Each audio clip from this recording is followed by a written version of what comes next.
There's not enough money in the world to get me to put duct tape on my dick. That has to be painful. Yeah. I mean, what part of drag isn't painful? Yeah. You know, Beauty's like, pain. Yeah. so that's where I draw my line. Okay. Hi, gay. I'm PJ Brescia, they, them pronouns, your host of the BabyGay podcast and the founder of the BabyGay community, celebrating the coming out process through storytelling, advocacy, and togetherness. I came out later in life and I knew nothing about queer culture. I'm still not an expert, so let's go on a journey of self-discovery together with amazing guests, diverse coming out stories, LGBTQI plus history, and everything in between. This is the BabyGay podcast. Coming out looks good on you. Hello. Today we are here at the historic Black Cat in Silver Lake, California with Queen of it all, Lauren Banall.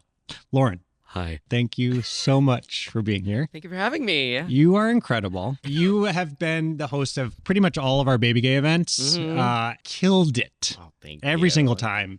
I don't know if I told you this, but after our first event, we did like a survey of our 250 guests, what they liked the most, what they want to see more of. They all said, we want to see more Lauren Banall. Oh my God. Seriously. This is my favorite podcast. Yeah. Yes. Immediately. Thank you. Yes, seriously. You And, create a really fun environment, so it's really easy. I just get to be like the shepherd. Thank you. It's a lot of fun. Yeah, So it's thank you for having a me. collaborative effort. Collaborative effort. You're the host and producer of LA's #1 Drag Brunch. Sure am. How did that start? It's been a crazy journey.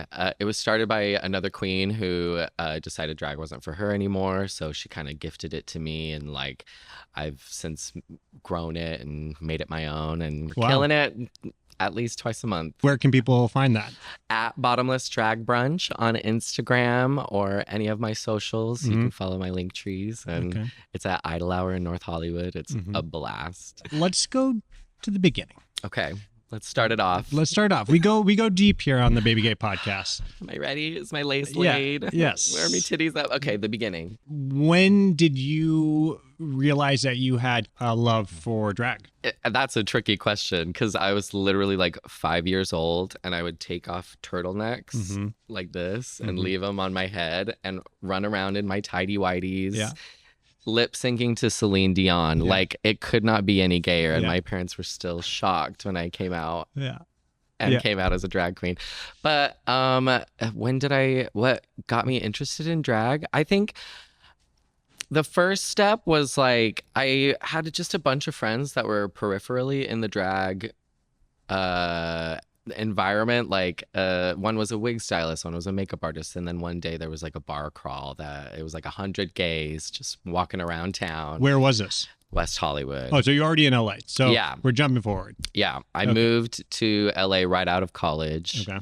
And yeah, I just did it on a whim, and then it was like, oh wait, there's something vibrationally different when like I'm in it. Yeah. And everyone responded, and I Yeah.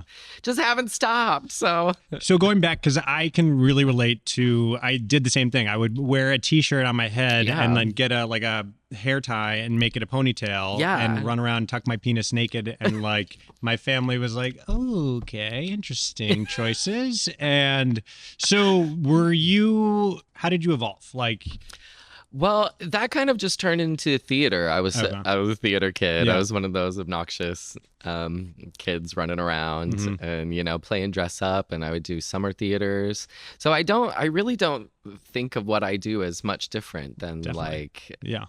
acting. It's Yeah.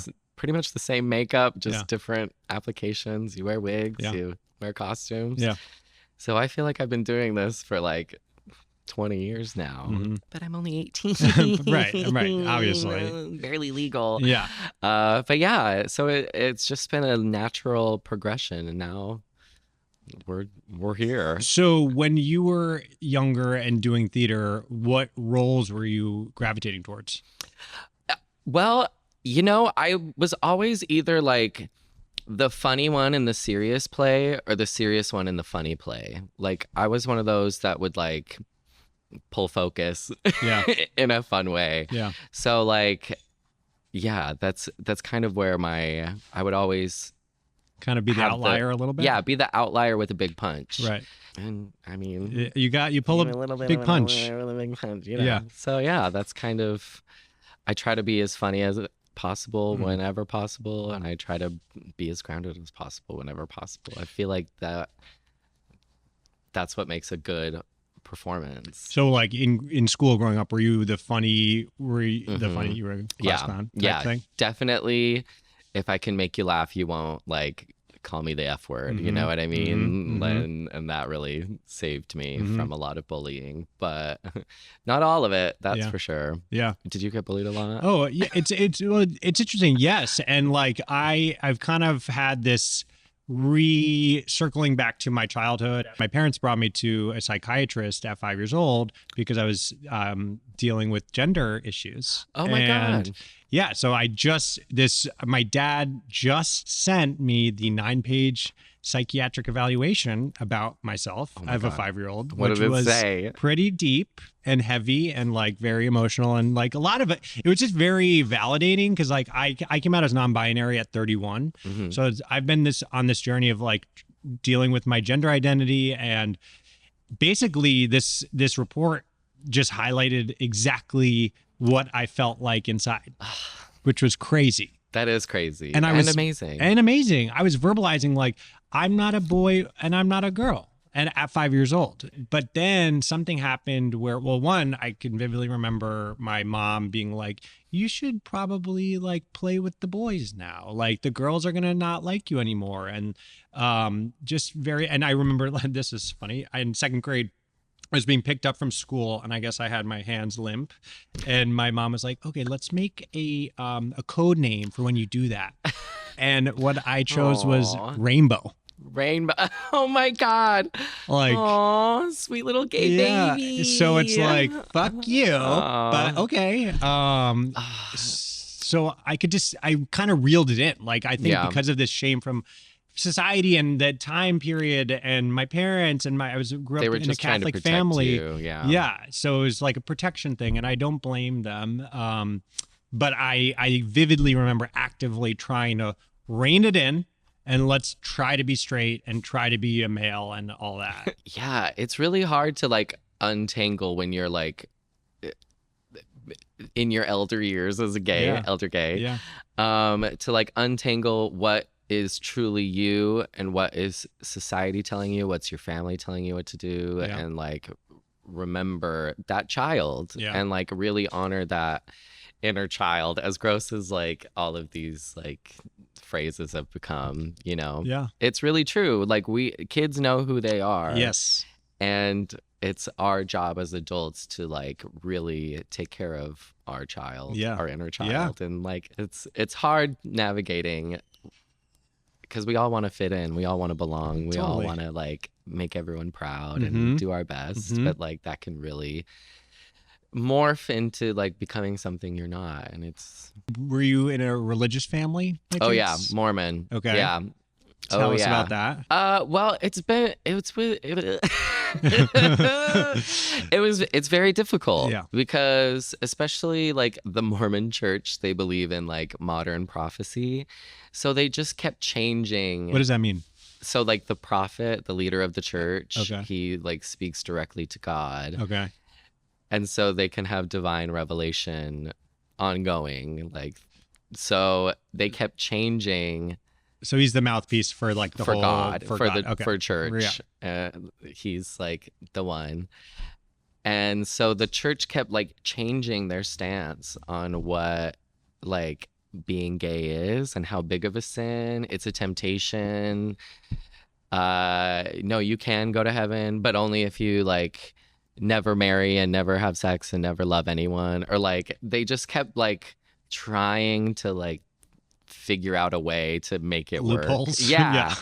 And so discovering your sexuality at a time when like your church, which again in Utah is like it's the culture. Right. It's you can't escape it. Yeah. Every single person is Mormon. And then that does weird things where people try to like out-righteous each other. So they'll tell on even when you're just trying to like figure stuff out. So I mean, A religious upbringing Yeah. can really do you in. Yeah, for sure. But I'm still navigating like the shame of a lot of things. And yeah, again, peeling apart what's the church, what's my parents, what's Yep. me, what's. Yep. And I don't know if that really ever ends. I think that's called life. I think so think too. it's just peeling back the onions of ourselves. Yeah, just following your gut, I guess. Yeah, you were raised Catholic? I was raised Catholic. Mhm. My mom was like the driving force of that. My dad was as Catholic, but she was, driving that bus. And I grew up in a very Jewish neighborhood. Ooh. So we were kind of like on the token of the Catholics. So it was Okay. like more like really kind of driven home at my house. Like she taught CCD, which was like our Sunday school, but on Wednesdays. And Okay. it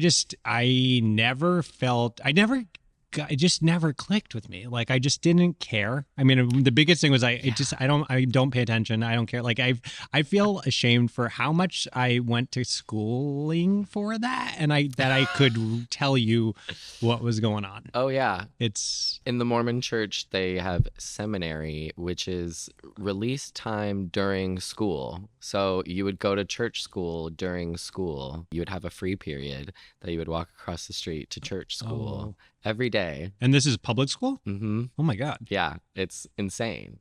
And like, so yeah, I can totally relate to that. Yeah. Just being like, what is all of this? Yeah. What are we really doing Yeah. here? And some of the teachings are just so like bananas that you're like, well, how do I fit into this then? Am I gay? I'm not gay. That was my thing where it was like, gay is evil. In the Mormon church, it's like murder. And even then you can still repent from that. Right. And or you get gay married and then you're like cast out you're done. forever. So it's like, well, I know I'm not evil, so I can't be gay. I knew that these feelings were there, but I thought most people had them, or maybe it was my burden. Yeah.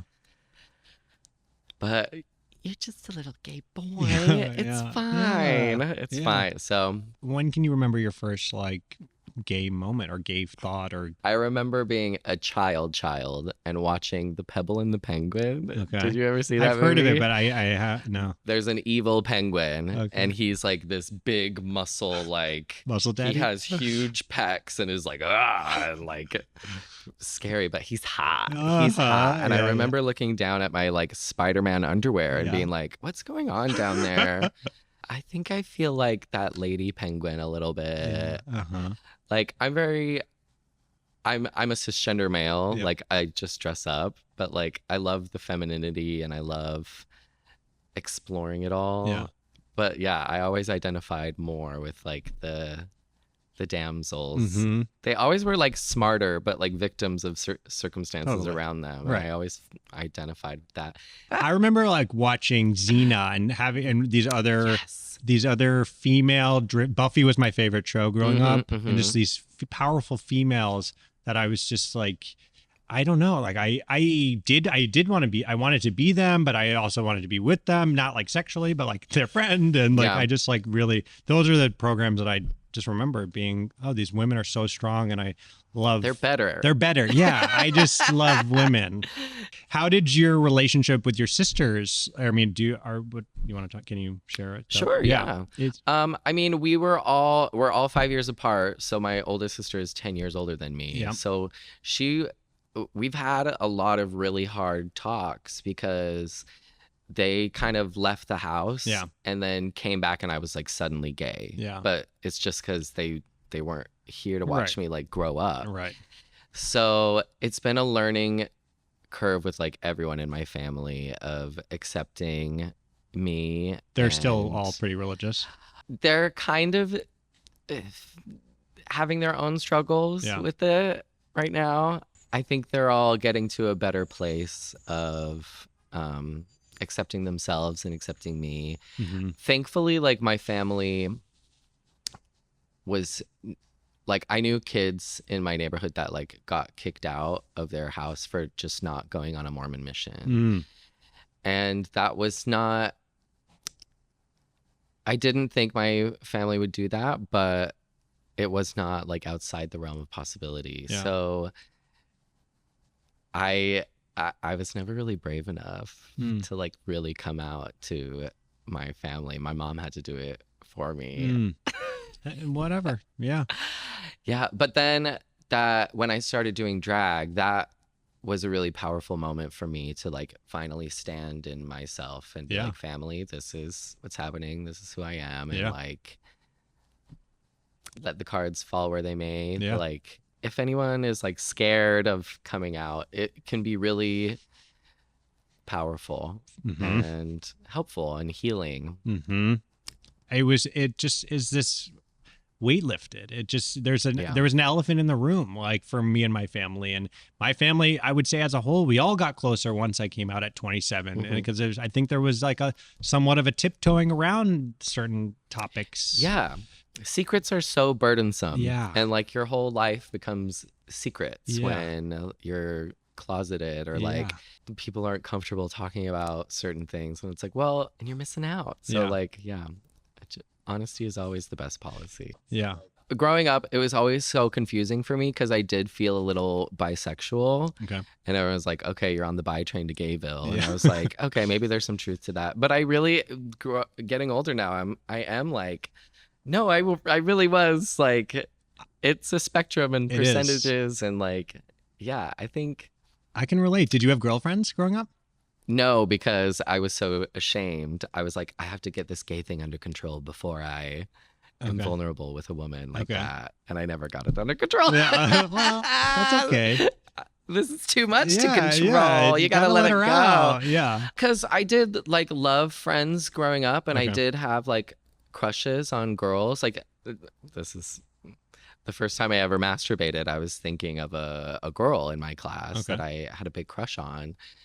But like, I feel like in places or circumstances like Utah, it kind of doesn't help to label yourself as bi if you're like more gay. Like, it is kind of like not a disservice. It's hard. People will use it as a way to shoehorn themselves into the mold of society instead of really embracing the full spectrum of their sexuality. You know, they're like, well, this 10% is good with women, so I'm going to force myself to like really only do this, and like this woman will work, you know, that kind of like that was me part of it. I had a serious girlfriend in high school and a serious girlfriend in college, and those relationships were real. Like, I truly loved them. We had a lot of sex. I have had sex with other women, and like I liked eating girls out, and that's what I used as a way to convince myself that I wasn't gay. I was like, well, if I like eating a vagina, then I can't be gay. Like, sexuality is just such a spectrum, and I don't consider myself bi. Like, I think those relationships were real, and I love these women. I wouldn't want to be in a sexual relationship with a woman right now, and I think that's the spectrum of sexuality. Yeah, that's why I think any labels are like just so like humans like boxes. Like, we like to be known, knowing where we fit in the world. Yeah. But life is huge, but life and expansive, is and like ever changing. So just go with the vibes. Well, I think Gen Z is really amazing in what they've done in like getting rid of that. Totally. I'm so jealous. I know. Like, are you a millennial? Yes. Yeah, me too. Yeah. So I watched Lil Nas X's music video with Montero with the Adam and Eve and the snake and devil. Yeah. And I just cried the first time I saw it, because I was like, if I saw this when I was a kid, like my whole life would have been different. I mean, we had Gaga. Yeah. Which like she really was instrumental in like changing my family's mind about gays. Yeah. And the LGBTQIA plus community. So I don't know. It's life is weird. Life is weird. Circling back, so I'm curious on how, because I mean, you have almost two personas. I mean, like Lauren, I met you as Lauren, and we've been at parties where you're Colton, but they're both so strong identities, and it's kind of like, how do you juggle that? It's been really difficult, honestly. Yeah. Because I mean, drag just takes so much of you. Like, it just takes a lot. Yeah. It takes a lot of effort, energy, money, Time. I don't really have a persona. Like Lauren is just me elevated and like on a mic being my loudest, funniest, fastest, best self. Yep. And really shooting for the ideals of Colton. Like when I'm Lauren, I feel like it gives me permission to like shove the world in the direction I want to see it to go. Okay.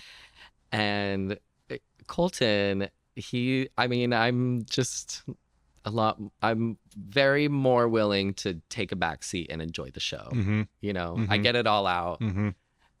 Enough attention is Mm-hmm. enough. You know what I mean? Yeah. Yeah. Like when I'm off the clock, I just want to like Chill. chill. Yeah. Because drag is so not You're chill. on. No, it's definitely not. But it's really helped me so much in like find my power and my talent and my like insecurities, you know, like you are what you create. Yeah. You're not really what you look like or anything like that. And it's so funny that I feel like drag, when you add so much to it, it kind of reveals more of the truth of me, Mm-hmm. even though it's so like artificial and crazy Right. that I don't know. It's always such a creative. fun dichotomy. But yeah, I've had a really hard time balancing my boy self and Lauren because Lauren can just like take over everything. Mm-hmm. But Where did the name come from? well, I was looking for names at the time and I was into old Hollywood film stars and I saw Lauren Bacall. Yep. She's so gorgeous. And that low voice and like she just seems so like effortless and powerful. And then I was like, Lauren Banall, oh my God, because I'll never be that. Yeah. I'm too crazy and ADHD and like so I'll be Lauren Banall. And at the time everyone was just calling me like a basic twink anyway, so it was like, okay, put a label on it, Banall, so unoriginal that it's boring. Right. That's me. Right. That's amazing. When was Lauren born? September of 2017, 2018. Okay. How have you seen yourself just evolve within your career and the community? And It's crazy that like at 30, I'm mother. You know what I mean? Yeah. Like there's just so many like baby queens all of a sudden. And I am like noticing myself like really trying to take care of people and like Do you like that role? I do. Yeah. I wish it was I'm trying to find a more again, I'm trying to honor Colton more. Mhm. So like with drag, it kind of like desexualizes me. It kind of like puts me in a other category of not quite human. Yeah. You know, it's a persona. It's a other thing. Yeah. So it's we're figuring it out. Yeah. We're figuring it out. But Yeah. Do you ever have sex as Lauren? Hey, Baby Gays, if you're enjoying the podcast and you're interested in learning more about the Baby Gay community, make sure to visit our website at www.baby.gay to discover more info about our events, merch, and all the ways to connect. And of course, don't forget to subscribe and share. Love you. Do you ever have sex as Lauren? I don't. Okay. It's too uncomfortable for me. Okay, There too are much. queens, There's too much. Yeah. and again, like I don't identify as a woman. I don't feel this isn't how I feel most comfortable. Yeah. It's how I feel most glamorous. It's how I feel most powerful, most fun. But it's like if I'm doing the deed, like there's like 17 layers between me and you right now. Yes. Some queens Yes. have like the body and they can like make it happen. Yes. But you'll ruin my makeup. Yeah. You'll like, Yeah. I It's can't too get my much. dick It's so out. much. Like, Yeah. Well, so that reminds drag is me. gross. Like, there's it's a lot. gross. Like, I want to kind of go into the roots of drag for people who don't really know anything about it. Yeah. Like the different categories. I want to talk about tucking. Like, what does Sure. that entail? I don't even do it. No. Okay. No. We call it a monster mash, where if you have pads on it and enough tights, it just kind of smooths everything out. Okay. And I also don't wear things that are like right on my junk. Yeah. You can kind of, there's not Other enough money in the ways. world to get me to put duct tape on my dick. Like that's What insane. like so what is like what do you have to do to tuck? Like what does that mean? So you take your testicles, Uh-huh. and you know how they have a little like, you can kind of put them back in where they started, like inside your In body. the body. In your Okay. body. Okay. Tape it, take your dick, yank it back, tape it to your asshole, So and then go do a number. Oh my god. I know. Isn't that fucking insane? I don't. That has to be painful. Yeah. I mean, what part of drag isn't painful? Yeah, yeah. You know, Beauty is like pain. Yeah. the corsets, the lashes, the nails, the wigs, like we got pins everywhere. Yeah. Like there's not one comfortable part about it. So that's where I draw my line. Okay. Got it. Yeah. Where does Drag Race like now have its role within the drag community? Do people like it? Do they want to be on it? Does everyone want to be on it? Or is it like Yeah. kind of like, ugh, Drag Race? No, I mean, I think some of the gays are getting a little sick of it. I mean, Yeah. it's been around It's like 17 20 or something. seasons or whatever. Yeah. So there's been so many franchises. But I think it's a source for good. I think it's Yeah. great. Like some people take a break and come back to it, Mm. but I think it's changed the world. It really has. Like it brought drag queens into mainstream, and Yeah. we're like, we're mainstream. I Yeah. never thought like, I don't know. I get corporate gigs where like, I don't know. That's incredible. We're just like dirty, grimy bar flies, Yeah, like yeah. rolling around, drinking. Yeah. Like it's crazy. When did when did you see that change where it's like, Like in my career, Yeah. personally, I don't know. It just started. It's all kind of just happened naturally. Like people reach out, they'll do something. I've never done that before, but I'll try it. Yeah. Sure, let's do it. Let's see if it works out. And then it just kind of snowballs. It's Wow. so, and yeah, the culture is opening in a way, and there's a ton of backlash. So that's like making it open even more. People are, starting real conversations. So. Mhm.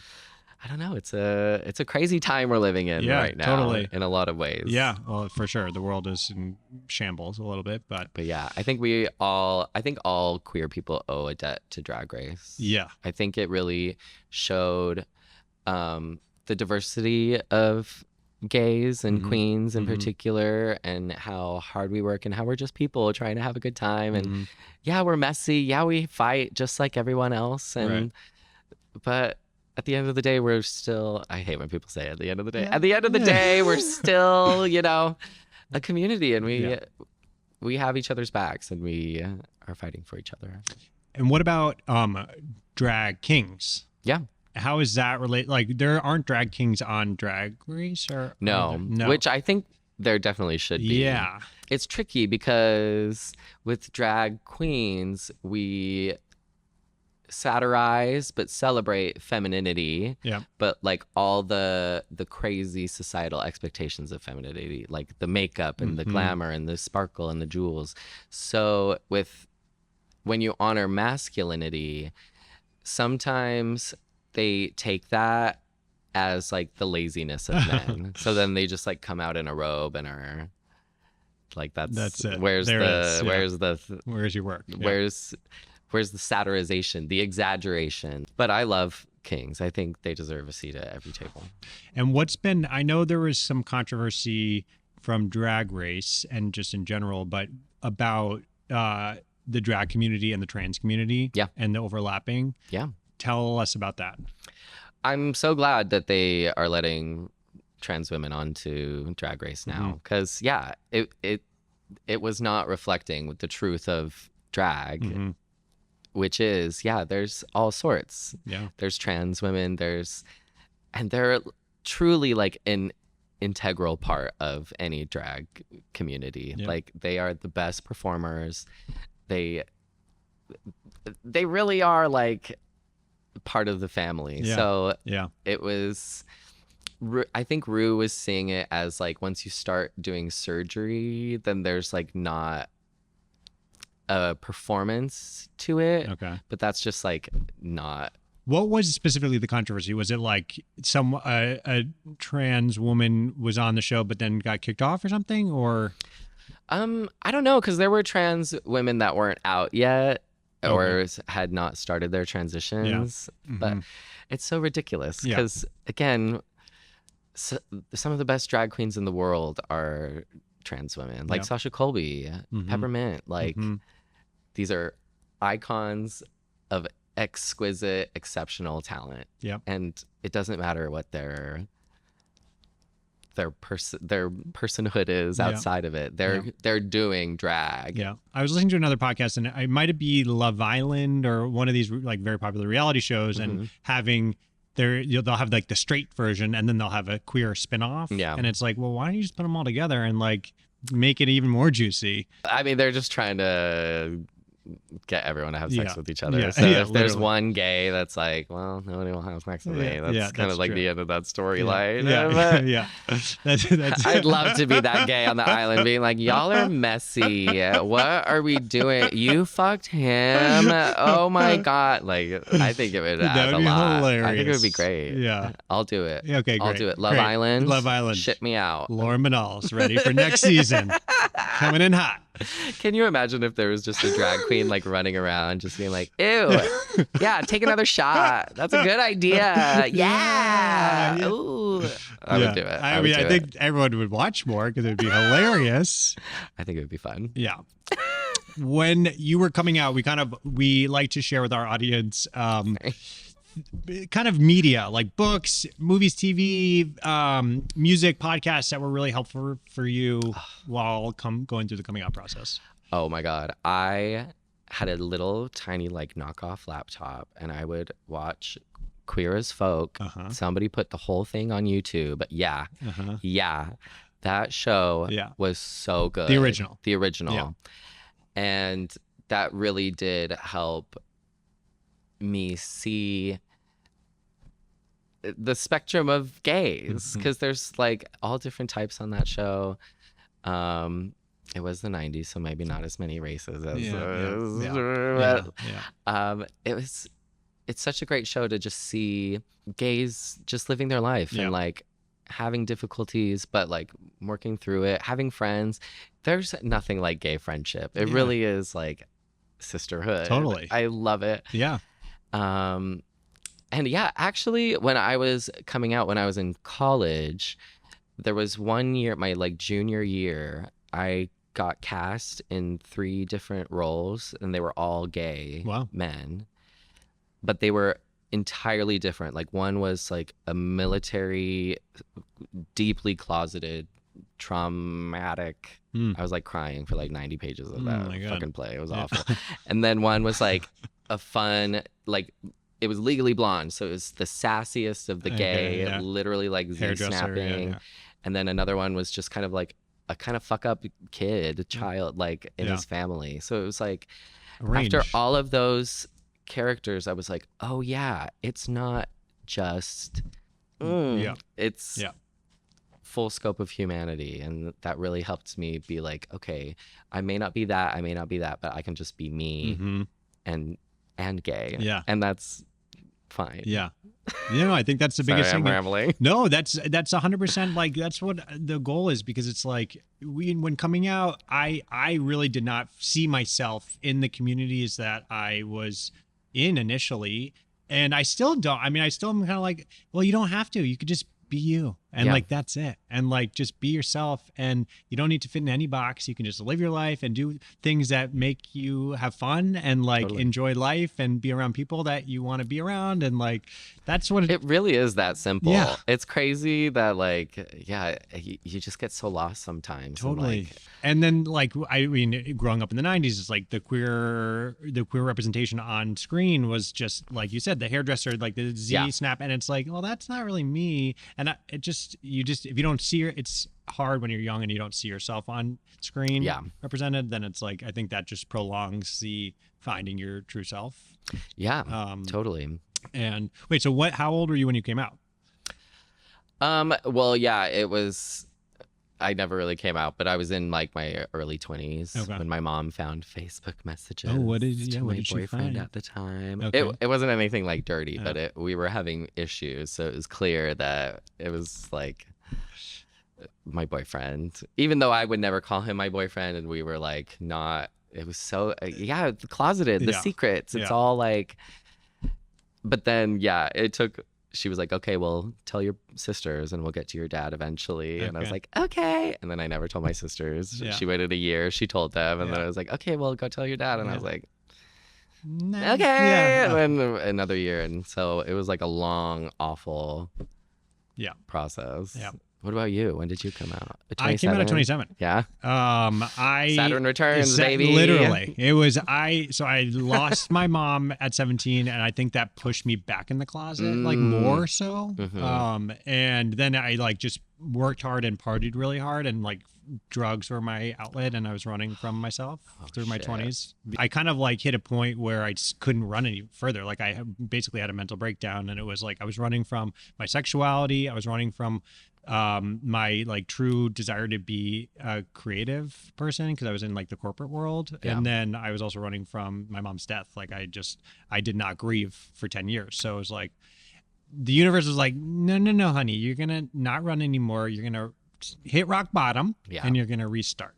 Tyler Perry has that quote where he was talking about somebody asked him about grief, and he said, you can try to work it away, but it'll just wait for you. It'll just wait very for you. patiently. Yeah, it's like the thing is like I didn't even process it. It was a sudden thing. We were on a trip and she died of a brain aneurysm, and I went home and we had a funeral, and I took the SATs 2 weeks later and just like powered through. And it was so, I mean, that's a whole nother podcast, but it was like grief. And then like there's so many people that then come swarm you when you lose a parent, and like then that feels good, but you're in like this numbness, and then like that kind of as time goes on, they go back to their lives, and you're like, wait, but I'm still here without my mom, like, and that's like a whole nother like painful. That is the most shocking part about loss, is that like the world does not stop. No, not even for a second. No.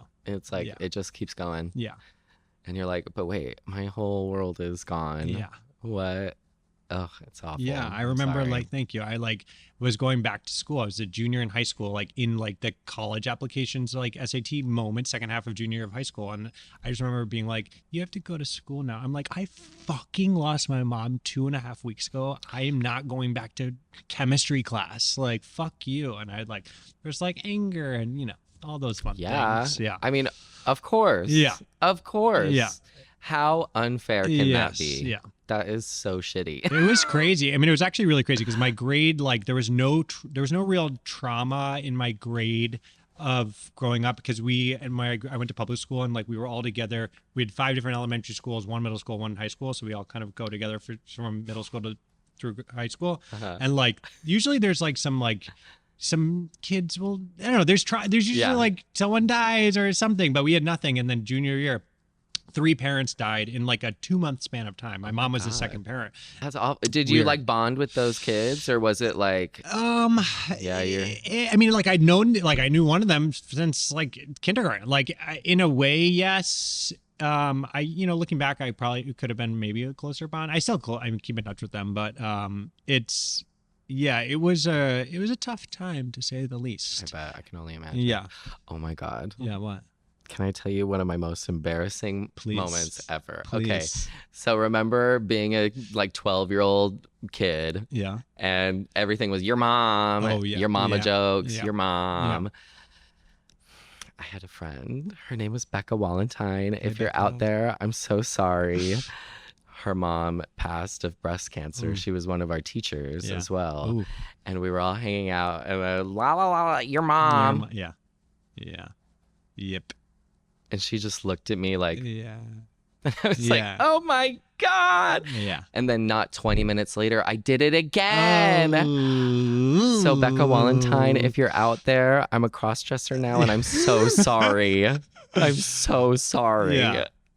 That's one of those things where like at 4 a.m. when you're just like, I did that. Oh my God. Yeah. She'll get over it. By the way, you're not the only one that's happened to her. I'm sure, because I've been the Becca, and that's happened to me. And it's awful. Like, yeah, it is. But like, we all make mistakes. So Becca's living her best life. I can sense it. She was very smart and gorgeous. So I'm sure she's doing really well. great. Yeah. I don't know where she is now, but maybe she's in LA.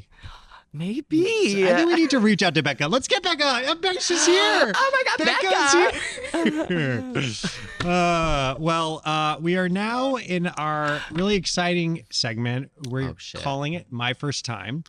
Oh, God. So a BabyGay community member anonymously submits their first queer sex story. So we're going to have you read it. This is someone anonymously story. So you read it, and then we're going to discuss it. Illicit confessions. Yes. Okay. Oh, my gosh. Let me weaponize my BFA and really get into this. Yes. Okay. Male, gay, my first time, age 24. I really had no expectations because it happened in such an unplanned way. It wasn't with someone I knew or was dating. I was about 24 years old, working as a waiter at a restaurant near Chicago in Oak Brook, Illinois. I had zero sexual experience with men or women at that point. This would be my first time, although not full sex. Okay. Noted. One day, I waited on a table with 4 college-age guys, a white guy, an Asian guy, a Latino guy, and another... Are we about to... You can't have your first time be an orgy with 4 college-age guys. Okay, well, that's like your first car ride being the spaceship. Like, what? How do you go down from... Okay, is this what's happening? Okay, let's see if this is what's happening. When they left, they each wrote their name, contact info, and position at the table on the back of the receipt. It was like a little map basically saying they all thought I was cute and to pick one of them. Okay. Maybe not explicitly for sex, but at least to give them a call. So I picked who I thought was the cutest, obviously. I would have texted all of them. Yeah. Be like, all of you, come over. Yeah, come on. I can't recall if I emailed them or called him first, but this was way back around 2001. I do remember being extremely nervous when I called, to the point where my voice was shaking uncontrollably. It was so embarrassing, but I didn't know if he picked up on that. Anyway, what went down was he picked me up at my house. His name was Gus. Ooh, Gustavo. Gus. And he went to a college nearby. I got in his car. We went for a drive, parked somewhere, and he gave me my very first sexual experience. A blowjob. We made out too. Oh, okay. So I hope that order was reversed, but yeah, we get it. Okay, we made out too. It was fast, basically a wham bam, thank you ma'am situation. Not mind blowing since it was over so quickly. Almost feeling transactional. I only met up with Gus one more time after that. We got in my mom's station wagon, folded down the seats, and sort of did the same thing, except we both participated in the blowjobs that time. Okay. That seems like a very normal first experience. Really? Right? Well, just like starting off with blowjobs. Well, sure. What else do you start with? I don't know, a hand job. Do you just go straight or like to making anal? out. Right. I mean, he did say we made out too. I'm assuming there was more of that. Maybe. But before. I mean, the first time, the fact that like you get the pick of the litter, that is crazy. That's pretty unique.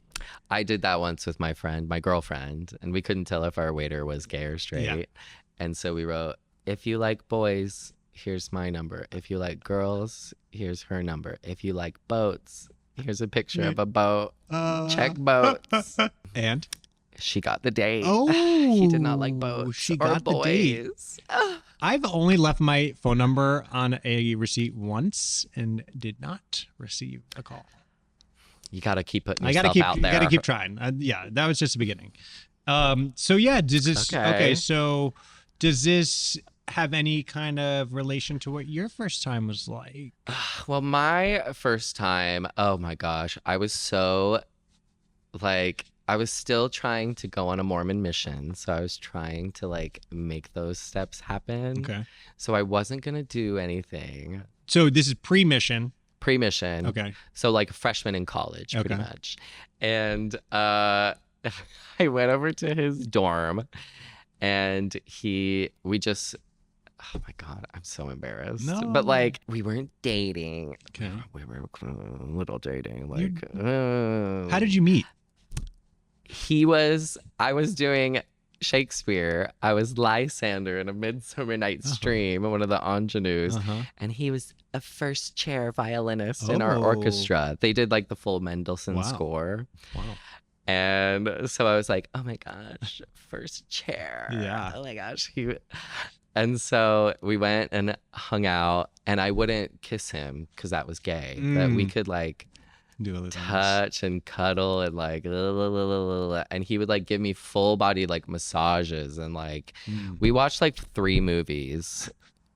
And then by that point, it was like 4 a.m. And I just like was sleepy, and he stole a kiss. And I was like, well, and then we had sex for like 3 hours after that. It was like bonkers. Full on. Penetrative Oh, yeah. sex. Yeah. I topped him. You did? I topped the shit out of him. You did. It was like against the fridge. We did like every surface. And of this that is the apartment. first time that you had ever had sex. Yeah. I mean, at With that point, anyone. I'd seen a lot of porn. So I was like, I know. What to do. but it I'm felt ready. very natural, and it was hot. Put me in, coach. Yeah. I was so ready. Yeah. So embarrassing that like I didn't feel. It was like, no, we can't. This isn't gay. Well, that's- but I mean- that kissing is. It's like the loopholes, the delusions that you come up with in your mind are crazy. And like what we're conditioned through society, through religion, through everything. It's like, yeah, we can't do this, but we can do that. Oh my gosh. Also, this is so embarrassing too. But I knew it was getting like kind of serious with him a little bit, and I like wanted to, but I didn't want my first kiss to be with a boy, because I was like, what am I gonna tell my grandchildren? I can't lie to them. And so I had a friend who also hadn't been kissed, and so she came over, and we were like, let's just kiss. And we did. And was it just a kiss? Did you like make out? I don't really remember. It was kind of like a little bit of a makeout. Yeah. It was a good kiss, Mallory. It was great. Mallory. Sorry I lied about being gay. I was figuring it out. Yeah. I don't know. Yeah. But You get it. yeah, you know, at like 18, did you start feeling weird? When Kissing did you, women? or like that it hasn't happened yet? Because for a long time you're like, no, I'm saving it for something special. But then it feels like we just got to get this out of here. For like For your hooking up- first for my time. first time. Well, my first time was 27, and it's so crazy because it's like Your first time having any sex yeah. or kissing anyone? Well, no, I had sex with women, but then anything with a man it. for me was 27. Got it. I had weird under the table like leg rubbing with folks. That was like Nobody does that anymore. it There's was- no flirting. There's no risk anymore. It's all on the apps. I yeah, wish. well, that's true. Yeah. Anyway, keep going. No, Sorry. I mean, so yeah, but like that, so like that doesn't count. But I was able to disassociate myself. Like I was really not gay, even though like I remember at 5 years old, like having a crush on my male babysitter. But like fast forward really at 27, like when it was on my first date. We both gave each other blowjobs on the first night. But then as we started to like hang out very frequently right after, and this was the first guy I've ever been with, he was like, oh no, I don't want to do that. I'm like, wait, but I want to receive a blow. He's like, no, I don't do that. And I'm like, what do you mean you don't do that? And it was like, I just assumed like gay men give blowjobs, like, but they don't all give blowjobs. Different strokes for different folks. Different strokes for different folks. Some are just lazy. Some are lazy. Sounds like he was just lazy. A little lazy, Lazy a lover. little selfish, selfish lover. Mm-hmm. We don't like those. We don't like those. We've all been those. We've all been those, but we don't like those. It's not good to be selfish in life or in the bedroom. True. But it's just like, I don't know, there's just so many, it's just eye-opening once you have that first sexual experience. And that's like, I really am excited about this segment because it's like, there's when you haven't had that first time, there's so much anxiety and anticipation leading up to it. Yeah. So let's just demystify that process. Totally. Sex is like clunky and comically weird. Yes. Like, and that doesn't ever go away. It doesn't go away. Yeah. Like when you're on it, like when you're dating someone new, even in your 30s, when it's like you're just starting to date, and then it's like whenever you have that first time, like you might really love that person, like, or like really be attracted to that person. and like the first time you have sex sucks. Still figuring it out. And yeah. then you're like, oh fuck, that sucked. But like I really like them. But then it gets way better because you just get you're nervous. And then yeah. yeah. And you figure out each other's bodies. Yeah. I found like my style, I don't have like the way your bodies like fit together, like kind of dictates what is going to happen and if it's a good time. I've given terrible sex and I've given incredible sex and I've received both too. Like it's all, you're going to mess up a little bit. Like it's a skill. It takes practice, but you know, just be vulnerable and just be vulnerable. Try new things. Be with somebody who will be patient with you. If it's your first time, you can absolutely like communicate that to them of like, the more honest you are, like, I'm a little nervous, or like, can we go slow? Like those are, people feel like they can't say those things sometimes. And that's the opposite. Totally. By the way, before I came out at 27, I didn't know what a top and a bottom was. I didn't get it. Like I'd heard these terms, but I didn't know which was what. And like, you know, you'll figure it out. You'll go with the flow. Maybe you'll like start as one and then realize that you like both and then you're reverse, you know? I was like growing up, I was like, what is this? Why is nobody talking about it? So I was like that like 10-year-old on the bus, like telling everyone how sex works. And like, because I was like, this doesn't make sense. What is this? How does this work? What is this part of my body? And I like learned everything. And then they were like, wait, what's a condom? And I'm like, let me tell you. Well, I remember when I first learned what a blowjob was, and I was like, I thought my friend was yanking my chain. I was like, there's no blow. Like, what do you mean? A blowjob? That can't be the name. You're making that up. I thought for sure he was, it's not a suck job. But Yep. Well, there's always something to learn. Always. I'm still having new experiences. Oh, for sure. That's the point of life. Try new things. See what you like. See what you don't like. At least you try it. Now you know what it is, and now you know you don't like it. Like that's try it all. Try it all. Here we are. We're trying it all here at the BabyGay podcast. And if you want to try it with me, my DMs are open. Dick pics and whole pics only. I mean, any pics. Send us pics. Well, Lauren, this has been so much fun. Thank you. Of course. Where can people find you on socials? At Lauren Banall. That's Lauren, white girl spelling, Lauren, B anal with an extra L. Lauren Banall. Find Lauren hosting Bottomless Drag Brunch at Idle Hour in North Hollywood. Correct. Bye.